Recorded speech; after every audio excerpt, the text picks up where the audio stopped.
Bismillahirrahmanirrahim. Regarding the share that was most beautifully read, the wording was quite difficult to understand completely, but the crux of the whole thing is that Arif of Allah is saying that when the prick hits the heart, then only that man will understand then what is the adab and the actions and why a person is pareshan in love. When he gets knocked, either the prick of the love of Rasulullah sallallahu alaihi wasallam, prick of the love of Allah, and that person will understand what it is, that what a person is talking about, all these issues of love. May Allah tabarak ta'ala prick us all with that. Hazrat would normally mention the thorn must go in, must break also, so there's no way you can pull it out. But it has come to my heart to speak about in this few minutes, something we have been discussing in the last few days after the Fajr Salah. So a few points that were mentioned and some people found benefit. It has come that repeat this. May Allah Ta'ala make it beneficial to one and all. Come on. Benefit. Our akhirah gets made. Allah Ta'ala create reality in our words. So in Hazrat Moulana's absence, the thought came of Surah Yusuf because we were discussing it in class. We have something to speak about. So normally whatever we're making mutala at that time is discussed. So a few lessons of Surah Yusuf were given and people found it, and Quran is Quran in the end of the day. So the unique thing of Surah Yusuf is Almighty Allah says the whole Quran is lesson. But in Surah Yusuf, Almighty Allah makes it like a highlight. لَقَدْ كَانَ فِي يُوسُفَ وَإِخْوَتِهِ آيَاتٍ. And this is not just a story this year. In this there's lesson. Unique lesson. So a few of those lessons in the quick time that we will go through is, the first is the issue of dreams. Whoever will understand Surah Yusuf will understand from the beginning till the ending, it's all about dreams. Yusuf alayhi salam has a dream that the sun, the moon, stars are making sajda. Yaqub alayhi salam also has a dream, although it's not mentioned in Surah Yusuf, that the wolves are attacking his son. Later on, Yusuf alayhi salam will be in the present, those people will come with their dreams. We all know the incident. One person has a dream where he's carrying something on his head and the birds are eating from it. Another person has a dream, he's squeezing that liquor, he's squeezing the juice for the king. So it's a dream. And thereafter the king has a dream, he sees the fat cows, the 10 cows. 10 cows are eating the fat cows. So the entire issue of Yusuf alayhi salam was a dream. Dream from the beginning, dream till the ending. Regarding dreams, Rasulullah sallallahu alayhi wasallam taught that in this ummah, every door of the knowledge of the unseen has been closed. In the past, it used to be open, and Anbiya alayhimus salam themselves at times taught people this. Example, you would throw stones, and in the movement of the stones, you could sometimes tell the fortune of a person. So the knowledge of the unseen was open throughout. But in this ummah, Rasulullah sallallahu alaihi wasallam closed all those doors, saying it has some reality. For some reason, he closed it. One very important reason was that the true or the closest you will get to this knowledge in today's time will be through the jinn. And to get to that knowledge, the jinn will obviously give if you also give back. So your iman will be sold if you want to find out what's going to happen in 5 years' time. So he would explain, don't go to a fortune teller, because he might hit it on the spot, but your iman is gone. Man will get thrilled. How do you know that? I want to also know. You start learning it. The jinn will give as long as you give back. So every door of the knowledge of the unseen was closed except one door. And that is called the door of dreams. In the door of dreams, Rasulullah sallallahu alaihi wasallam will say, now nubuwa has closed. Nubuwa means the knowledge of the unseen. Naba'ul ghaib. He says now the only thing left of nubuwa, of wahi, wahi is the knowledge of the unseen, is dreams. A dream, either you will see it or it will be seen for you. So he explained dreams. He opened it up. And then Sahaba radiallahu anhu would be made to understand what is dreams, when Nabi sallallahu alaihi wasallam every day would sit after the salah. Now and then and say, who saw a dream? Had a dream been a small thing, you wouldn't be making that after Fajr Majlis. Who saw a dream? Sometimes it would be good dreams, sometimes it would be scary dreams. Sometimes it would be a dream showing defeat for the ummah at a certain time. Defeat in the battle. Different dreams were seen by different people. And interpretations were given. Rasulullah sallallahu alaihi wasallam would interpret. Abu Bakr radiallahu anhu said, can I interpret? Somebody else would interpret. And like this, principles of interpretation were also given. But in the entire thing, Rasulullah sallallahu alaihi wasallam summarized dreams in this manner. He explained that in your dream, one of three things is going to happen. And when those one of three things happen, then you must know how to take benefit from the dream. So the first thing to understand is every dream has some meaning. Every single dream. Because a dream is the soul's journey into the future. So when that soul makes a journey into the future, many a time you'll wake up, you saw no dream. Your soul did go in the future, but like how you came for a bayan example.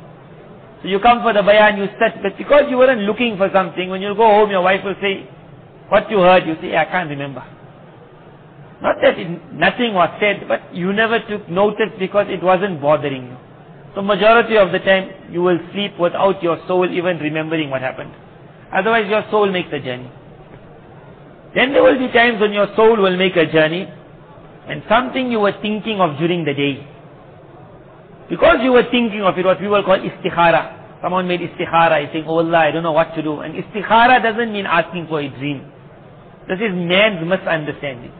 That when I make al-istikhara, I must see a dream. But Almighty Allah deals with man according to expectations. So many a time the person, he made the istikhara, he's supposed to go ahead now. Because istikhara means, oh Allah, if there's good, let it happen. So carry on now. Sahaba radiallahu anhum, they used to make the dua of istikhara like Surah Fatiha. Every decision, istikhara and carry on. They wouldn't wait now for 2 nights, 3 nights, 7 nights. Because istikhara meant, oh Allah, put good in it if there's good. And if there's no good, let it not happen. And then they were told, make mashwara. So you pick up the phone and say, what you think about this? Good deal. Right. Mashwara, istikhara. And then you were told by Nabi sallallahu alayhi wa sallam, that man will never see problems. Again, what he meant will never see problems. This world is full of problems. You can never come out without a prick. But what it means, when you get pricked, you won't scream. You will be able to manage. Because you'll always say that there is definitely good in it, because my dua was, oh Allah, if there's good, let it happen. So it's good, you won't fall in depression. And you said, I made mashwara. My Nabi said, if you make mashwara, that's exactly how it's wanted. So you're happy. Man will never fall in depression. But what we think in the meaning of the hadith, you will never see a problem. So example, a girl makes the dua of istikhara, whether she sees a dream or not. Boy makes the dua of istikhara, he sees a dream or not. Sometimes they see a very good dream. They get married, they made mashwara, they get married, and it doesn't work. When it doesn't work, suddenly now boy and girl both saying, now what happened? My istikhara was wrong. You can't get a wrong istikhara, because istikhara means, oh Allah, if there's some good in it, let it happen. Your mind must now be that the fact that my Allah made it happen means that definitely there had to be some good in it. That's all. Say someone says, what happened? You will say, taqdeer. That my Allah wanted it to happen, there was good in it, that good was realized. What's the good? That's not for me to worry about.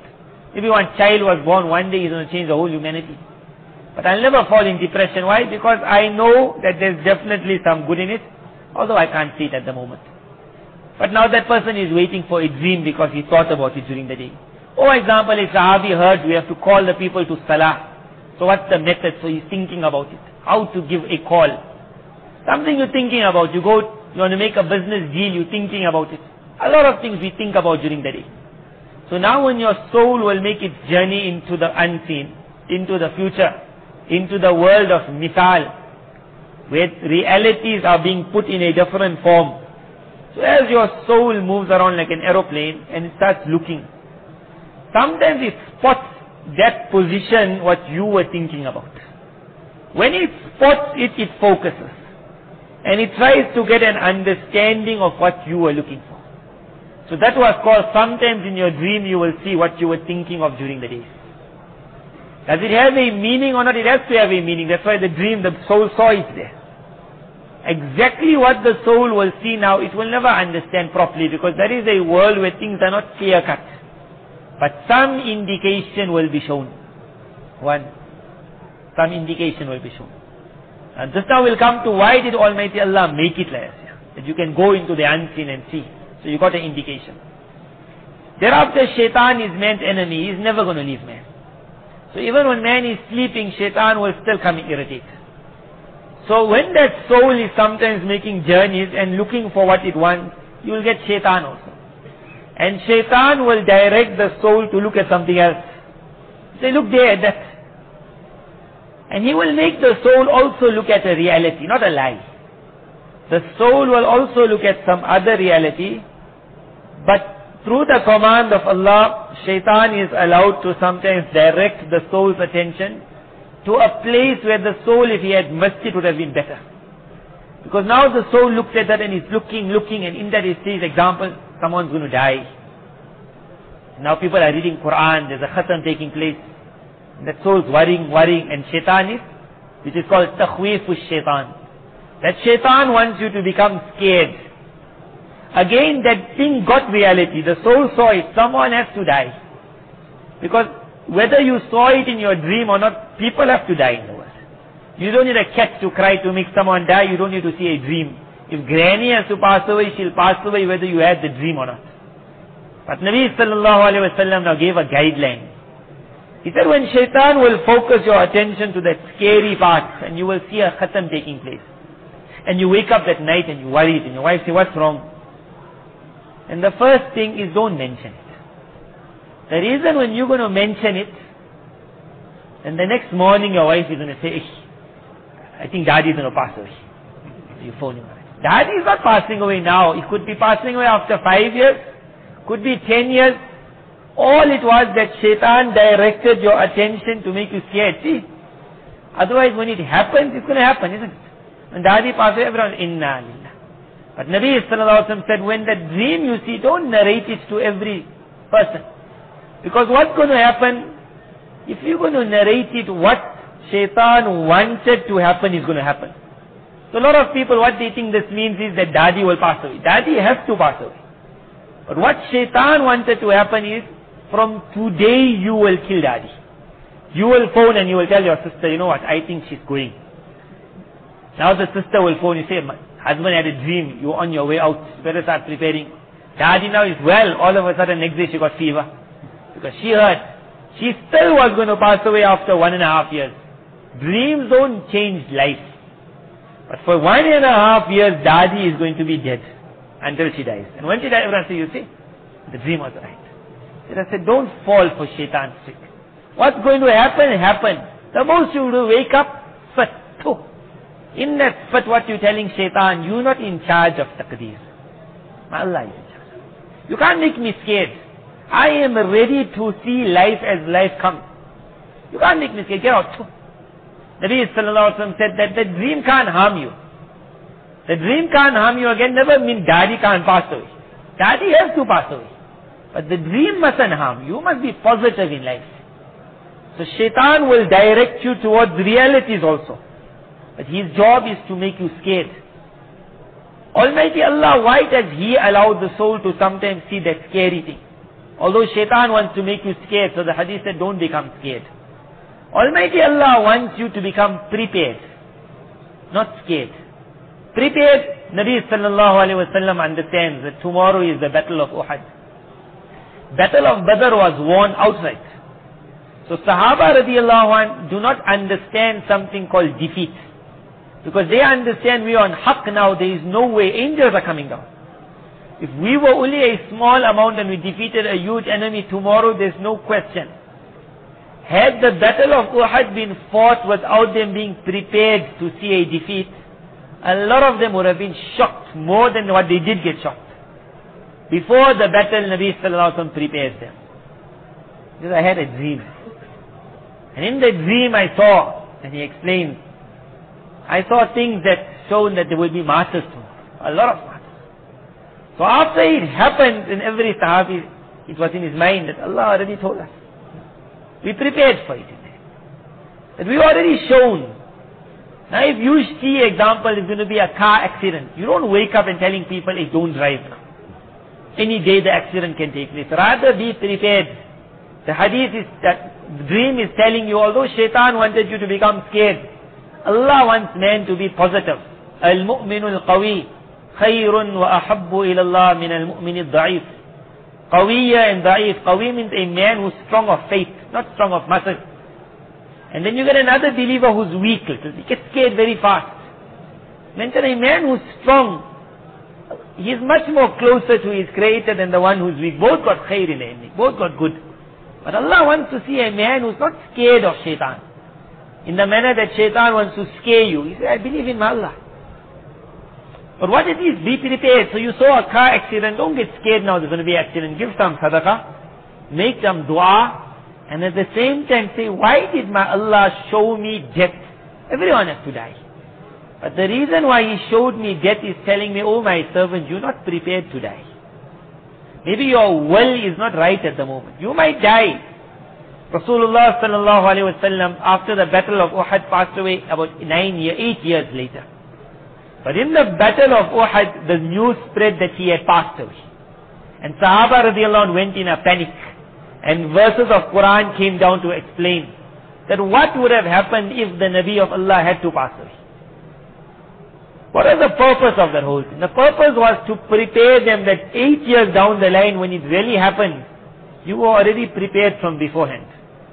So, and although they took it like a knock that time, but they were prepared, the verses had already come. Those that were close had seen what it meant, they had understood it. Abu Bakr could stand up and say, this verse is there. وَمَا مُحَمَّدٌ إِلَّا رَسُولٌ. We were told at the beginning. So when you see a scary dream, the purpose is not to become scared. That's what shaitan wants. So a lot of people, one we understand a scary dream got no meaning. It's not like that.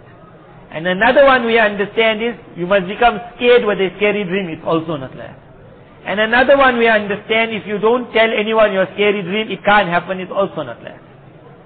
Whatever is going to happen, the dream's not going to make it happen. But don't let the dream finish you. That's what the hadith mentioned. The dream will not harm you one bit. Taqdeer is going to happen, you are being told, prepare for it. So sometimes what you think of during the day, Almighty Allah shows you in your dreams, to tell you, to give you indication. And sometimes it comes in the form of a scary which has been attributed to shaitan. And he wants to scare you, Almighty Allah wants to prepare you. Get prepared. And then there's a third type of dream, which you weren't thinking of that thing during the day. Neither did you wake up scared, so you know even shaitan wasn't directing your attention. Look at that, look at that. You just see a unique dream and you remember everything, the details of it. And everything is looking funny. And that morning when you wake up, it's like they're vivid in front of you. I remember the dream.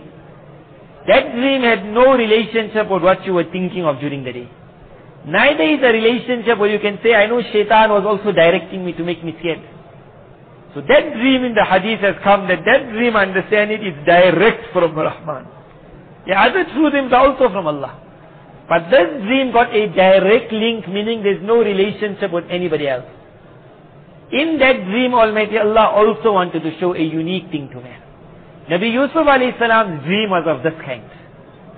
Suddenly he wakes up and what a dream. Sun, moon, stars making sajda. That's a dream. What a dream. What is the purpose of the dream? The purpose of the dream was that you are going to see difficulties in life.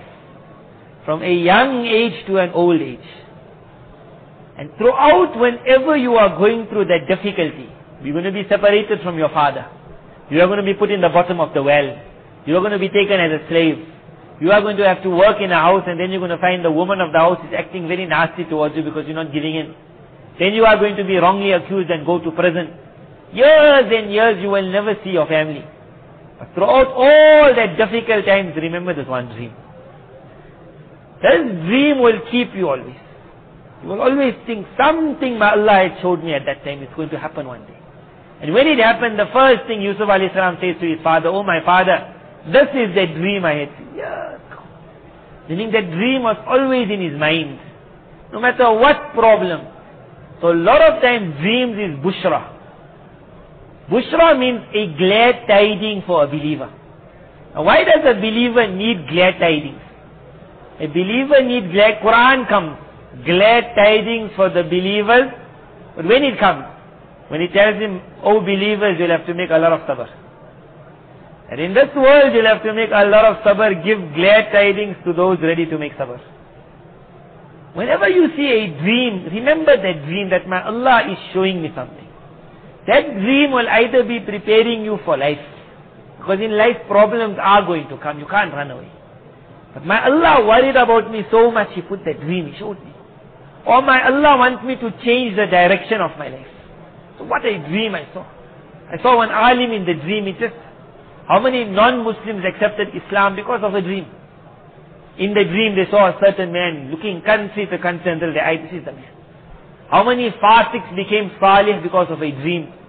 Either they saw a pious man in the dream, or something they saw which made them confused and they landed up by a pious man. Almighty Allah through dreams has introduced man to the world of the unseen. وَمِنْ آيَاتِهِ مَنَامُكُمْ مِنْ اللَّيْلِ وَالنَّهَارِ. From the signs of your Creator is the dreams you see. Meet a non-Muslim, an atheist, tell him, do you believe in life? No. Ask him, you see dreams. Do dreams ever bother you, worry you? Do you wonder what's happening? Where do you think you're going in the dream? Do you know there are other worlds besides this world? That you speak already, that man starts listening.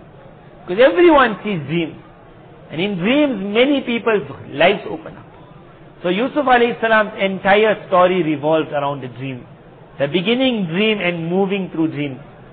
The second issue that Surah Yusuf made clear about a dream is that a dream will not affect your taqdeer. So when those two people came to Yusuf alayhi salam and the one person said, I saw a box on my head and birds were eating and biting my brains out. And the other one said, I saw I was squeezing grapes.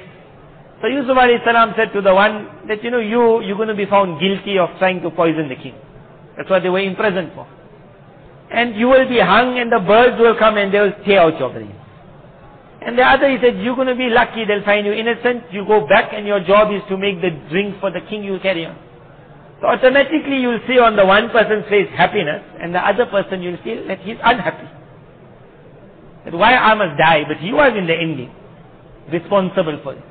So Yusuf alayhi salam told him, my friend, قُضِيَ الْأَمْرَ الَّذِي فِيهِ تَسْتَفْتِيَةٌ. That the matter you came to ask, that was already decided by Almighty Allah. My interpreting it never kill you.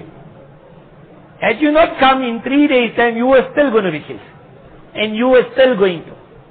What is the purpose of those two people's dreams? One was Yusuf alayhi salam was one day going to get an standing by the king. That man will say, there's one man who knows dreams. But what benefit it gave those two people who saw dreams? So Mufassirin will explain the dream brought them to Yusuf alayhi salam. And when they came, he gave them an open da'wat towards Islam. And Mufassirin explained both of them accepted Islam. The maqsad of their dream was he was going to die in the end. But the dream brought them to a Nabi at the last part of their life and da'wat was given. Later on, the king of Egypt will also see a dream. Mufassirin explained his dream also resulted in the whole Egypt benefiting, but he also accepted Iman on the hands of Yusuf alayhi salam. So a dream has a lot of khair in it. Man's mind must be, when you wake up and you see something, then understand my Allah is talking to me. And what a loving Allah. That when I'm awake, His attention is towards me. When I sleep also, He wants to guide me. A lot of people have taken dreams as a very small thing. 1/40th of nubuwwat is your dream. What is that 1/40th of nubuwwah? A lot of meanings, one main meaning for us, but 1/40th. What is that? We know that nubuwwah is wahi. Quran is your wahi. Read Quran from the beginning till ending, my Allah is talking, my Allah is talking. And then it was told that now when Quran is 100% nubuwwah, there will be a time when you will go to sleep and that one door will also be open. Where revelation will be coming to you in a unique manner. That your Allah will be talking to you at that time also. So when that talk takes place, listen to it. You might not understand everything, but a lot of guidance is taken from dreams. A lot of fasiqs change their life when they write a dream to an alim. So this is the law of dream. Regarding the interpretation of dream, you don't always need to go to an alim. You can, the hadith mentioned it clearly, if you go see a dream, go to a man who got salah. The purpose is he might not interpret your dream, but the dream will take you into his suhbat. He might not interpret the dream in the end. He might say, very good dream. Or he might say, give some sadaqah, but you came to his presence. The presence of that man is going to start changing your life. That dream will bring you, because Almighty Allah is sending. So when you see a dream, take some indication what my Allah is talking to me. What a thing. That day I did a guna. That night I had a dream. As soon as you wake up, immediately astaghfirullah. May Allah send me a message. I don't understand the message. I don't need the interpretation. But I understood my Allah, like example, you in a majlis. And did someone, you know that the sheikh got news of you doing something. So the sheikh doesn't have to mention it openly. He'll just look. And he'll look like this. And he'll look away. Day and day he'll make tawbah. That is a dream from Almighty Allah. That one look at his servant. That servant, that night he'll wake up and then immediately say, oh, sorry. That is the love that Allah got. That in your dream, that indication. When you awake, Allah is guiding you. When you're sleeping, Allah Tabaraka says, I'm still moving. Somewhere or the other, I will find you. So this is Yusuf alayhi salam. Thereafter, when the time came where Yusuf alayhi salam now, so there was one lesson about dreams, and it's a unique thing. Understand it well, and you will see you will enjoy sleeping after a while. Every time, what I mention is you don't need interpretation. If you get an interpretation, it's unique. Sometimes it thrills you also, but you don't need the interpretation. Because a lot of times, messages of love is understood between the two parties. A message is understood. You must understand your dream. Now Allah is telling me, a lot of times people write, what this means. So we will write that we don't know your whole life. You know your life. So you must think, what is my Creator trying to tell me, instead of me trying to work out what is the message of love. You must. All you have to do is, hey, that day I did a guna. You don't need an alim to ask you, did you do some guna? You say no. Did you do this? You say no. You might have done it, you might not have. You're not going to say it. It's a message of love between a lover and a beloved. You work out your interpretation. You don't have to mention it to people. And if you have to mention it, it's troubling you, then the hadith said, go to a man of salah. Because the dream will want you to be directed towards deen. Allah wants you to go somewhere. Then He might give you an interpretation, and when they would give unique interpretations. Because this is such a fun, where Almighty Allah opens up sometimes to a person the meaning of a dream that leaves the other man baffled. Wow! That's what happened. When that man heard Yusuf alayhi salam's interpretation, he was shocked. He said, Ayyuha Siddiq. And this man hit it 100%. And when the king had a dream and Yusuf alayhi salam gave it, he was shocked. He said, bring that man to me. So you don't always have to get, but sometimes when you get it, Almighty Allah puts it in the mind of a very pious man sometimes. And that interpretation shocks you to such an extent that you become ashik of the man. But as I told you, interpreting dreams is not a condition of the man being pious. Meaning it's not a sign that this is a pious man, he has to interpret dreams. It's a love message. But sometimes Almighty Allah, to open your life, puts an interpretation. And unique interpretation. Allama Ibn Sirin Rahimullah was one man of this fun. So some of his interpretations have been written down just to understand. It's a unique world. But in the end of the day, it's a thing of love. So one man came to him and he said that I had a dream that there was like fire burning. There was fire burning under my bed. So he told the person, very good, go home quickly and dig. Dig under your bed. He dug, he found there was gold. And then a while later somebody else came. Now if you were a student, he said, I got that interpretation, I wrote it down. Another man came, he said, I had a fire. So the student would jump up. He said, I know it. Lucky he never jumped up. But so Allama Ibn Sirin said, you know what? I think you rather quickly go out of the house. Quickly. Take everyone and go somewhere else.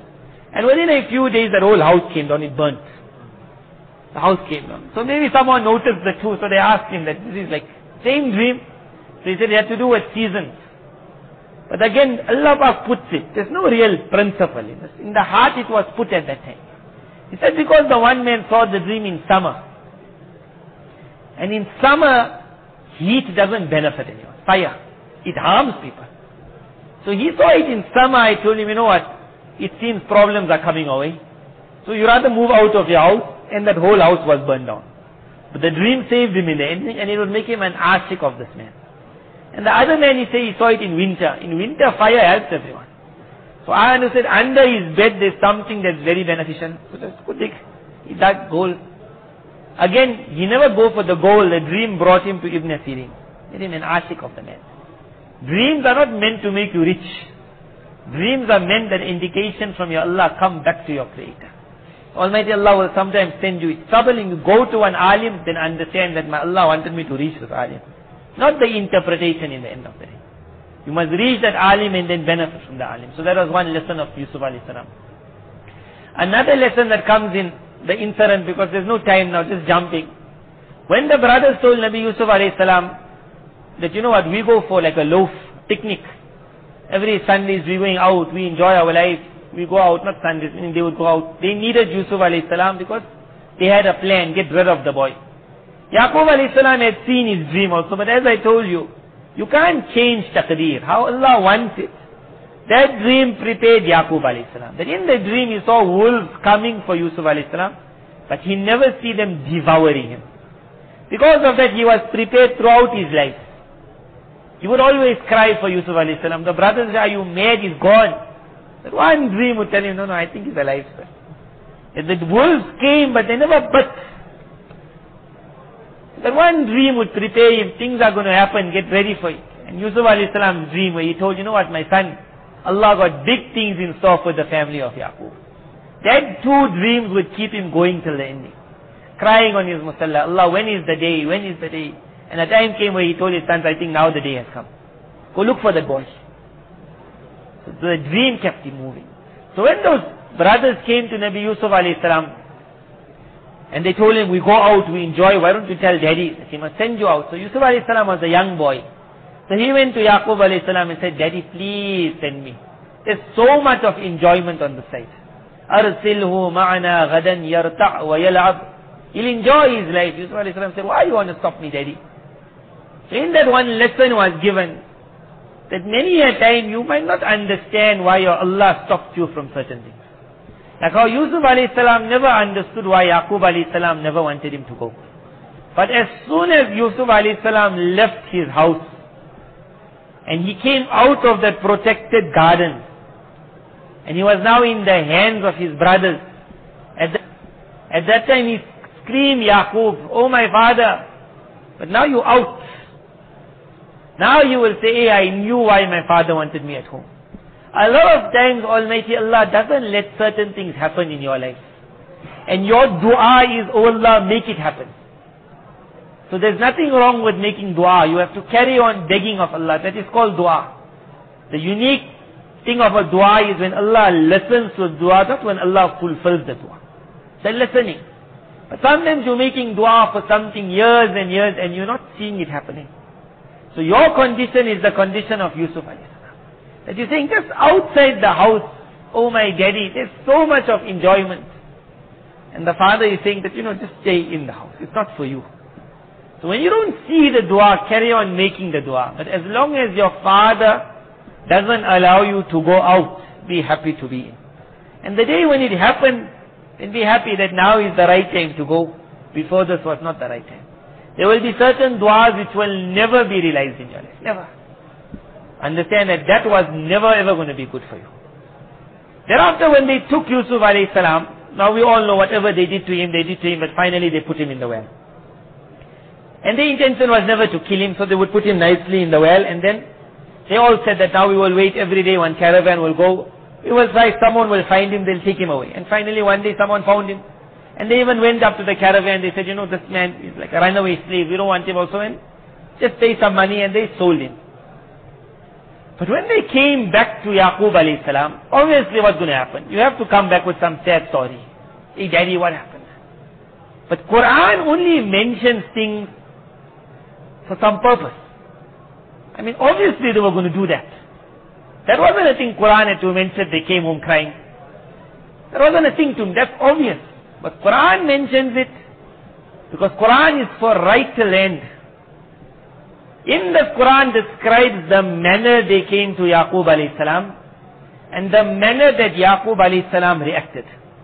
So Quran will say, وَجَاءُوا أَبَاهُمْ عِشَاءً يَبْكُونَ. And now late at night now, all day they stayed away because now it's become like drama, what you call. All day we're looking for Yusuf, we're looking for him, now it's dark. So as soon as they came, the first thing is crying. Ya Abana, and, oh our father, you know what happened? And each one is trying, choking on his tears, trying to explain. And they say, just keep quiet, tell me what happened. Said we went and the wolf grabbed him and this happened and that happened. So Quran showed that they made drama. The purpose of drama was to cover the reality. There was going to be tears. وَجَاءُوا عَلَىٰ قَمِيصِهِ بِدَمٍ كَذِبٍ. And then they even showed the blood. Look at this blood. Because all they had to do was they took a lamb, they slaughtered it and they put the shirt in the blood of the lamb. They said it has to look unique. So they said, look at this blood. What is the purpose of Quran explaining this? Quran explained it for many reasons. One reason for our time, that at that moment those brothers were being spurred by shaitan to remove Yusuf alayhi salam from the scene. Shaitan's tricks never change. How it was in that era will be till the ending. Indication was made in this ummah also. When shaitan will want to will spur some people in a certain direction, then shaitan will teach them also the art of drama. That when they will come to prove their point to the world, they will come with drama. So the easiest example we give first is the example of 911. 911 was the thing that no mind will ever understand. It can't make sense anyway. But the world accepted it because of drama. It had to show that aeroplane hitting. Otherwise an aeroplane hitting a tower can happen, but no one will be looking with a camera at that moment. There are so many towers in that city. How did that man know one aeroplane is coming, going to hit a tower? Aeroplanes are flying day and night past, but the drama of that sight, boof, and then the whole building coming. There was drama.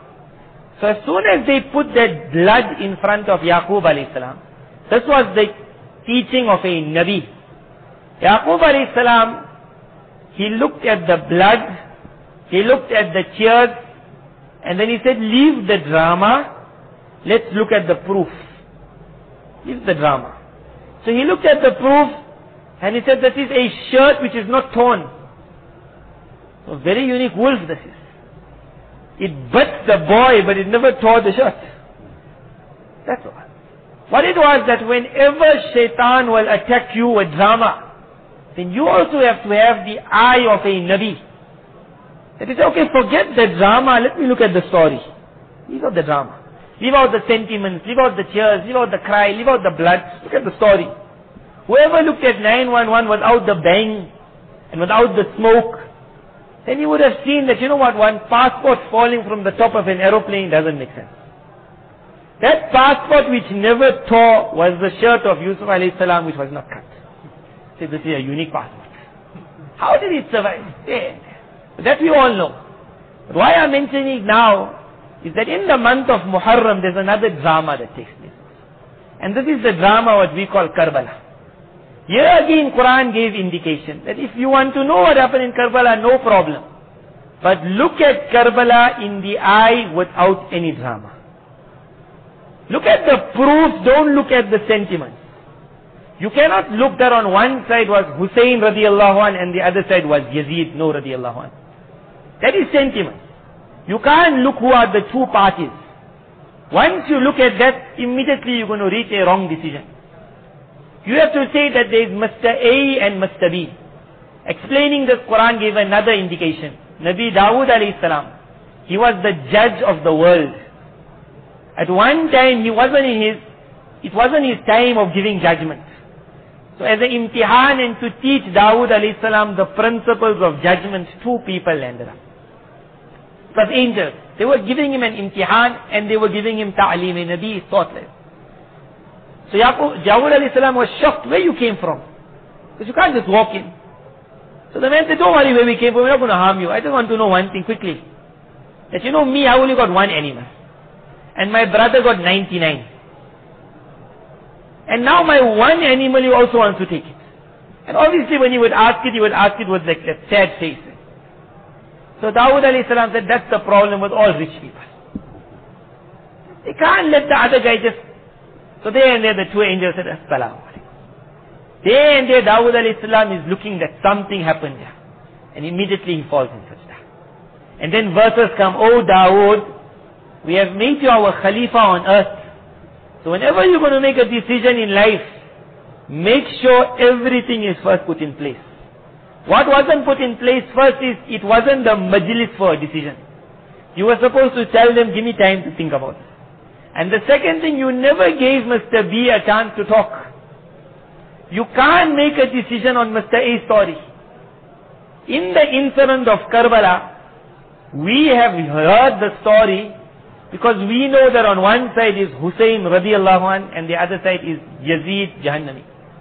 So already we decided that you in Jahannam and you in Jannah. Because obviously you will go with a Sahabi, you're not going to go with a non-Sahabi, especially if it's the grandson of the Rasul of Allah sallallahu alayhi wa sallam. Suddenly, what happened on the ground, your mind will never go to it. You will see Karbala in the eyes of how the Shia want you to see it. Exactly, you will move with them and say, makes sense, makes sense, makes sense. But if someone will say, give Yazid a chance to talk, you say, no, no. You won't even listen to your talks. But if Yazid had to talk, he would have asked certain questions. He would have said, my friend, give me a chance. That number one, you know that Hussein radiallahu anh, when he was coming over to Iraq, I wrote a letter to Abdullah bin Abbas radiallahu anh, that tell Hussein radiallahu anh, that he must not fall for the traps of the people of Iraq. He mustn't leave Medina. And you know Abdullah bin Abbas radiallahu anh went and told him also, that, oh my brother Hussein, don't fall for the traps of Iraq. So he says, when I wrote that letter and you know about that letter, don't you ever think that why did Yazid write this letter? If he was thirsty for the blood of Hussein radiallahu anh, why is he telling Abdullah bin Abbas radiallahu anh, make sure he doesn't go to Iraq? Then he would say, second thing that I'm sure you know from the books you heard, that so many Sahaba radiallahu anhum told Hussein radiallahu anh, don't go. Now if I was a drunkard, then why were they telling him don't go? They're supposed to join him in going. And he said the third thing is, if Hussein radiallahu anh was really out to destroy me, then I was living in Sham at that time, not in Iraq. So why did he go to Iraq, not to Sham? And then he says the fourth thing is, if I was really doing wrong, then wouldn't the people of Sham know about it instead of the people of Iraq? And in Sham there were Sahaba, there were Tabi, they would have stopped me. So there would have been someone in Iraq who's saying, hey, this guy is doing bad stuff. As soon as he would say that, a man would say, the story doesn't. Day and day now drama was told. Don't fall for drama. So the crux of what happened in Karbala in 2 minutes is hard to give, but I'll just very fast because people will think, what happened in Karbala was nothing. When Hassan radiallahu anh was made Khalifa, he had a choice to either fight against Muawiyah radiallahu anh for the Khilafat or to hand it over. As long as Ali radiallahu anh was Khalifa, Muawiyah radiallahu anh never ever said, I'm the Khalifa. Which the hadith mentioned that for 40 years, it will be Khilafat. Khilafat means a Khalifa will be chosen, everyone will accept it. Then it was told after that there will be Mulukiyat with the mercy of Allah. The hadith mentions Mulukiyat with the mercy of Allah. That was the reign of Muawiyah radiallahu anh. A lot of people have understood it. He was a Muluk, king. And king means a very bad man. The hadith said Mulukiyat wa rahmah, with the mercy of Allah. Now Hassan radiallahu anh could have also been that Khalifa who was a Malik, with the mercy of Allah. When Ali radiallahu anh passed away, the people of Sham said, you are Khalifa, Muawiyah radiallahu anh. The people of Iraq and Medina, they said, Hassan radiallahu anh. But now Hassan radiallahu anh understood that time where one Khalifa was chosen has come to him. Now to be a Khalifa, you will have to fight for it. Because it's a time of Mulukiyat. That was the meaning of Mulukiyat. You will have to fight for the Khilafat, and there's nothing wrong with fighting for the Khilafat. Muawiyah radiallahu anh, when he was given the Khilafat, someone even told him, you know, the hadith mentioned 40 years is Khilafat, after is Mulukiyat. He said, I'm happy whether it came through Khilafat, it came through Mulukiyat, at least the Ummah is saved. Because he knew it's nothing haram to get it by fighting or to get it by selection. So he knew the only reason Hassan radiallahu anh gave it over to me is because he knew I'm going to fight for it. When Hassan radiallahu anh was going to give it over to him, Hussein radiallahu anh, he had the view of Ali radiallahu anh, that the Khilafat must not go to Sham, it must stay here. So Hussein radiallahu anh at that time already told Hassan radiallahu anh that I'm not happy you giving it over. And Hassan radiallahu anh had heard Nabi sallallahu alaihi wasallam saying that because of this grandson, years and years of infighting, which are created by hypocrites, will come to an end. So he handed it over and suddenly all the infighting came to an end. 20 years after that, the ummah saw no problem. But obviously the hypocrites were going to wait now. As soon as Muawiyah radiallahu anh was reaching the end of his life, hypocrites now and then would write letters to Hassan radiallahu anh, always complaining about Muawiyah radiallahu anh. That we know you made him the Khalifa, but he does this, he does this. And the narration comes in history, you hardly find narrations with what they call sanadun sahihun. But the ones that come with the sahih sanad, for some reason, they don't land up in the books of history. Those are the ones that are, so this is one with a sahih sanad. That Hassan radiallahu anh is making wuzu, and some letters come to him. So he tells his slave girl, take these letters and go put it in water until all the ink comes out, all the ink. So the khadim who is there says, what is this issue? So he says, the people of Iraq from the beginning are eating my head up. Every now and then they write letters complaining about Muawiyah. And they're asking me to stand up again and fight for the Khilafah. He says, I know those liars. I got tajruba with them from the beginning. So then the khadim was going to ask the second question, that if you know it's a lie, then what's so much of emphasis to take out the ink? So he said, I will never fall for these lies. I already was in Iraq. I saw these liars. He said, but I'm so scared one day these letters might get the sentiments of my brother. And if my brother sees it, he might, because he never saw what I saw in Iraq. Hassan radiallahu anh was in Iraq. He left finally. He said, you people are the biggest of liars. He was speaking to that Jamaat who were hypocrites. So at the beginning he showed what was it that Hussein radiallahu anh, he understood. The day when he'll get the chance, he will fight for the Khilafah. That's all. Look at the love of Sahaba radiallahu anh for the ahadith. But Nabi sallallahu alaihi wasallam said, as soon as you put your hand in the hand of a Khalifa, don't take it out. So when Hassan radiallahu anh was martyred, and he was poisoned by the same hypocrites, nobody else poisoned him. They needed him out. Immediately the letters started coming to Hussein radiallahu anh. Yazid was not alive, what you call Khalifa at that time. That was happening before already. Those people wanted the fight to start again. And they knew Hussein radiallahu anh, he is interested in fighting for the Khilafat. And there's no problem with fighting for the Khilafat. Had they been calling him to fight for the Khilafat and they joined him, there would be nothing wrong. We would have said Iraq and Sham fought for the Khilafat both in Jannah. But they were not calling him for that. They had some other motive. They had the motive of 911. That innocent blood is needed to fund a project that's going to come in the future. That's all. Innocent blood. They needed the blood of the grandson of Rasulullah sallallahu alaihi wasallam, so that the whole ummah will unite against the Khilafat. Because up till that time, no one had ever heard in the time of Abu Bakr radiallahu anh, the ummah fights against the Khilafat. The ummah fights for the Khilafat. They needed the whole ummah to become badzan with the Khilafat. And now only way you're going to get it is with blood. So they were not going to join Hussein radiallahu anh. They were calling him to make him murdered. And then to spread a story, you saw how he was murdered. Who murdered him? Yazid murdered him. And because at that time there was no investigators except hypocrites, the story would spread. Everything in Karbala which we normally read, look in the books of history, you will find the opposite narration also comes. And you will understand it's all lies. Lot of lies, and the truth is hidden somewhere. Lot of lies. So Hussein radiallahu anhu, look at his azmat for the ahadith. When they wrote to him on the death of Hassan radiallahu anhu, that in Iraq there's a unique army ready to join you. Come over immediately. He writes back and he says, a man who has put his hand in the hand of another, it is not befitting that man to now pull his hand away. Because Nabi sallallahu alaihi wasallam said, don't do it. Look at that. He even wrote that I am also worried if in front of Allah, if Allah has to ask my brother, why did you give it over? Then my brother will say, I saw the benefit of the ummah in it and Allah will reward him. But it says, from my side, I feel that Almighty Allah might ask me, why didn't you make jihad and fight for the Khilafat? And it says, at the moment, however, because my hand is in that hand, I can't break it, but I don't know if Allah has to ask, what answer will I give? It was an issue of ijtihad. And nothing big about it. It was the same war with Aisha radiallahu anh and Ali radiallahu anh. Both of them went out for a purpose and they came back with a purpose. Many passed away, both were in Jannah. In between they were hypocrites. The issue of Hussein radiallahu anhu had nothing to do with drama. Nothing.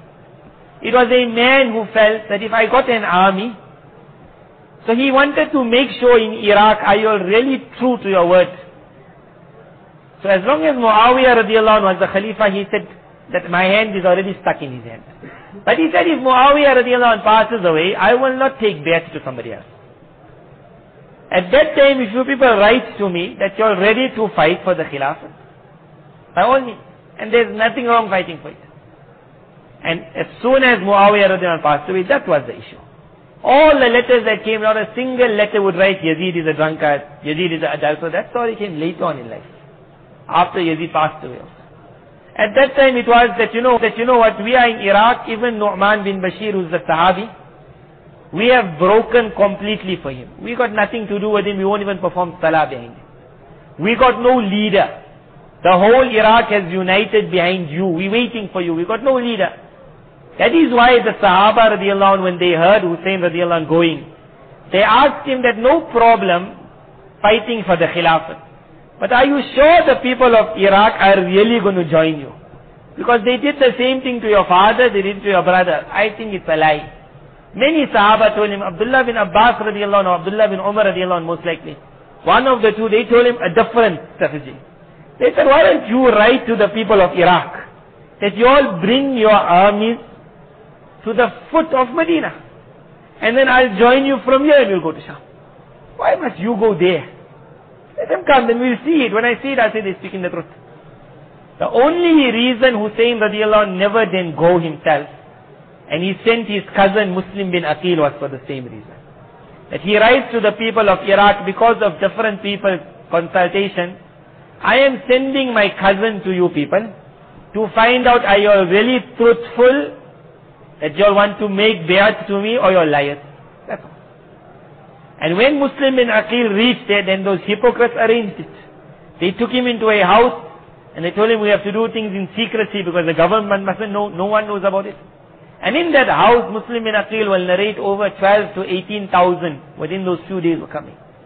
Telling him, we with you, we with you, with you. So when he sees so many, automatically you'll think the whole Iraq. So he writes that letter. And that was the letter that brought Hussein radiallahu anh. After that, within a few days, Muslim bin Aqil realized it's all a lie. When he realized the lie, he wrote the second letter to Hussein radiallahu anh. That the entire 12 to 18,000, they disappeared in thin air. They all liars, not one of them is with you. For some reason they're bringing you here, you caught in a trap, don't come. Yazid had nothing knowing what's happening. So you are somewhere else. Like how we will say, Mullah Muhammad Umar never knew what's happening in 911. But in the end of the day, when they had to make the war, they would ensure that Mullah Muhammad Umar makes a statement. They would push the statement. The statement would be that we can't give over a man called an innocent man. That one statement of his was sufficient, was us. But if anyone had to look at it, he would say that obviously he had to say that. Yazid, the only thing that happened to Yazid was an obvious action. That if you are the Khalifa and you hear that in Iraq a stand is taking place against you, then automatically a Khalifa will tell his governor, you better go quickly to Iraq and make sure that no one stands against the government, because there's going to be infighting again. What Yazid did, if anyone thinks about it, will say it makes sense. You couldn't expect the man to sit there and say, no, never mind. Since he is Hussein radiallahu anh, I'll let the army join him. They'll stand up against the Muslim Ummah, there will be infighting. And everyone will tell me, what did you do? You say, you know what, it's Hussein in the end of the day. Automatically you will tell that don't let Hussein radiallahu anh reach Iraq. That's all he did. And when he wrote the letter, he also wrote, I do not want you to attack him as long as he doesn't start fighting first. Do not make any decision without my command. Never ever did he say, kill the man. Did he say, murder the man? Later on he would say, I don't know why he had to kill the man. So that was all that Yazid. Yazid had nothing to do with it. And that is why when we write nowadays, I even write Yazid bin Muawiyah. And the law is that Muawiyah radiallahu anh is a Sahabi. So a Sahabi next to his name, you can put radiallahu anh. So if you write Yazid ibn Muawiyah, then do you put radiallahu anh or not? You will put the radiallahu anh. But another man will say, radiallahu anh can't go with Yazid. You ask why? that are you really sure that man did what you think he did? That you can curse him and you can call him an adulterer and a zani? Or is it that you just saw in the books of history and you moved and you said if that Osama bin Laden did this here, then he did it? But are you really sure the man did it? You'll never know. So this was where Quran gave an example. That drama, don't fall for drama. That sometimes look at the incidents without the blood and without the personalities and without the cry of Ahl Bayt and revenge for the Ahl Bayt. At the ending, whatever happened, it was taqdeer, and that is why Rasulullah cried in dreams also. Otherwise, many other Sahaba radiallahu anhu also passed away. But Nabi Sallallahu never come in a person's dream and cried. He cried on the death of Hussein radiallahu anhu, not because he was martyred, but because his blood was going to be used to create chaos in the ummah. And the chaos happened after that. That entire khilafat did come down. Everyone was confused. They had never seen a khilafat, and the new khilafat that came created more chaos also, more bloodshed.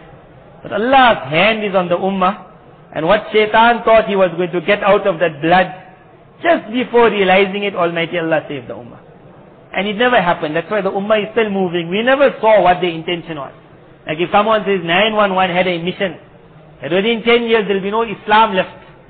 That's what was going to happen, isn't it? After 911, every way Islam was banned practically. The armies fell on every country. But Allah's hand is on the ummah, and suddenly what they thought will happen in 3 years never happened. Which later on they will say it was a failure. It rather created more Islam in the world. The Karbala issue was supposed to reach, and it did manage. It brought the Khilafat down. 80 years later. It took 80 years, but it brought it down. And when it brought it down, a lot of bloodshed took place. A lot of good people died. A lot of fitna was brought into the ummah. A lot of things happened, but Allah's hand on, and suddenly the ummah carries on. Today is time, the only reason Karbala is mentioned year after year is we might not understand it, but in Karbala there is a message that's given to the world. That on that sad day, there was only one man whose name was Hussein, who was ready to stand for the truth, which means at that moment the rest of the ummah betrayed the ummah. So a lot of times when our people will narrate Karbala, will hear Karbala, in that sentence we don't understand. Because they will be openly saying it, that see, the people of Iraq who were the students of Abdullah bin Mas'ud radiallahu anh, from who you got your fiqh, they never go to help Hussein radiallahu anh. The people of Sham never go to help him. The people of Makkah Mukarramah, the people of Medina Muno, nobody went. And that's what we're saying from the beginning, that after the death of the Rasul of Allah sallallahu alaihi wasallam, everyone became betrayers of Islam. So that is why Karbala is repeated year after sentiment.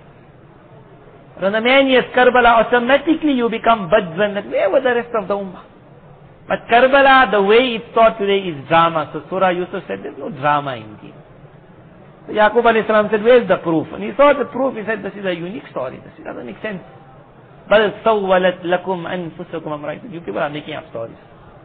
So that was a lesson that Surah Yusuf gave also, that whenever incidents are mentioned, always forget the drama first. Could be about Karbala, about our own family issues also. When something happens, forget the drama first. And just put your mind right and say, okay, let's listen to it again. And a lot of times when you listen to it again, I saw sometimes nowadays when letters come out on the phone, because nowadays on the phone you can write anything and it goes so fast. But because something is in someone's mind, and that thing letter, you don't have time to research it. That thing you read so fast and you read in such a small screen that you don't even know properly what's being said. So when man got something in his mind and he reads that, immediately he says, hey, this means that. Whereas sometimes the writer never intended it. This man will then forward it to Mr. 2 and say, see what he said on this line. That man will only look at the line, he won't even look at the paper. And suddenly a whole issue comes. When it comes back to the writer, I never meant that. That's one that don't worry about the drama. When someone comes and tells you what, then don't jump.